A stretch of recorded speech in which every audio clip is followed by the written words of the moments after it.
اكل لحوم المعارضين بتوعه واسلم لمده يوم واحد، وطلب طلب غريب من السادات، لكن السادات رفض.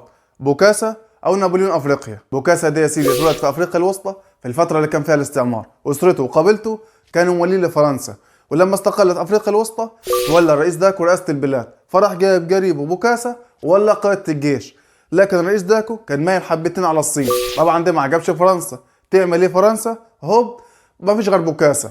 انقلب بوكاسا على الرئيس داكو وتولى هو حكم البلاد. لكن بعد فتره او بعد شويه من الحكم وبعد شويه انجازات وهميه ما لهمش اي 30 لازمه وشويه كباري كده، بوكاسا كان شايف ان كلمه رئيس اصلا كلمه مش حلوه وكلمه كخه ما ينفعش اصلا حد يقولها له، فراح ملقب نفسه بلقب امبراطور، وغير اسم البلد وخلاها امبراطوريه افريقيا الوسطى، وعمل حفله كبيره كلفته ملايين. التاج بس اللي كان لابسه على دماغه ثمنه 5 مليون دولار، وكان واخد نابليون بنبرة قدوة ليه. ففي الحفلة دي لبس لبس شبيه بلبس نابليون، حتى الحرس أو الموقف بتاعه كان شبيه باللبس الفرنسي أيام نابليون. ومن ضمن القرارات أو القوانين الغريبة اللي أصدرها بوكاسا يا معلم إن أي حد يسرق تتقطع ودنه على أول جريمتين، وفي الجريمة الثالثة لا تتقطع إيده. ومن ضمن برضه القرارات اللي اصدرها يا معلم وهو قاعد في ساعة عصرية، اصدر قرار ان هو كل الطلبة في المدارس لازم يلبسوا لبس موحد، واجبرهم ان هم يشتروا من مصنع بعينه.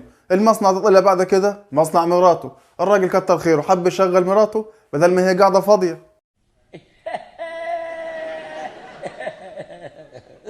لكن الطلبة عملوا مظاهرات على القرار ده. طب بوكاسا يرجع في كلامه ومشي الدنيا؟ لا، راح معتقلهم. وبعد كده لقوا 100 جثة من بينهم اطفال وعليهم اثار تعذيب، واسلم يا سيدي بوكاسا لمدة يوم واحد، وده لما كان في زيارة لمعمر القذافي. لكن لما معمر القذافي ما رضيش يديله الطلب بتاعه راح مرتد ورجع في كلامه. ومن ضمن الحاجات اللي عملها برضه مع رؤساء الدول العربية انه طلب العربية الملكية بتاعت الخديوي اسماعيل من السادات، لكن السادات رفض. طب بوكاسا يسكت؟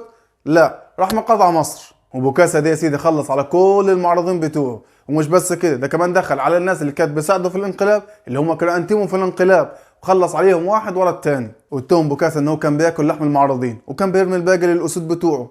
لكن نهاية بوكاسا وانتهاء الحكم بتاعه تم بالانقلاب عليه، وكل ده كان بمساعدة فرنسا.